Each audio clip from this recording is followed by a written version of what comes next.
Mère célibataire avec un enfant, mais un milliardaire centenaire se prend immédiatement d'affection pour elle, pour la courtiser. Il lui offre un tableau d'une valeur de plusieurs millions, le chagrin d'une sœur aux cheveux bouclés. Le lendemain, Tom invite Sarah à prendre un café ce soir, mais une fois de plus, elle refuse. Sarah a également été directe en déclarant « Nous ne sommes pas faits l'un pour l'autre ». Peut-être avait-il l'habitude d'être rejeté. Cette fois, Tom s'est contenté de rire, et avant de partir, il a dit à Sarah: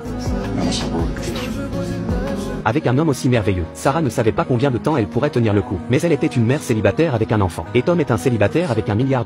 Ce n'est pas seulement le statut qui les sépare, ce sont les préjugés du monde qui les séparent. Et la mère de Tom est l'une de ces personnes. Elle n'a pas aimé Sarah dès la première fois qu'elle l'a vue, parce qu'elle avait des préjugés sur les belles femmes. Il y a longtemps, le père de Tom a été séduit par une mégère. Et depuis lors, elle a un profond ressentiment pour toutes les belles femmes. Et Sarah était veuve avec des enfants. Elle n'aurait jamais approuvé ce mariage. Lorsque l'homme riche rentra chez lui, il apprit par la gouvernante. La vieille dame faisait la grève de la faim. Elle était restée enfermée dans sa chambre toute la journée, sans boire ni manger. Il n'eut d'autre choix que de monter la voir. Mais à sa grande surprise, sa mère s'est approchée et a dit, s'il n'arrêta pas de voir Sarah, elle allait se laisser mourir de faim. Tom est furieux. Ce n'est pas parce qu'elle est jolie. Tu as des préjugés sur elle? Que tu l'acceptes ou non, je vais l'épouser. Sur ce, il tourna les talons et partit. Une demi-heure plus tard, Tom arriva en voiture chez Sarah. Sarah se demandait pourquoi Tom était venu au milieu de la nuit.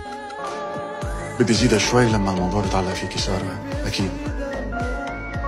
خاف عليك. شو عمل؟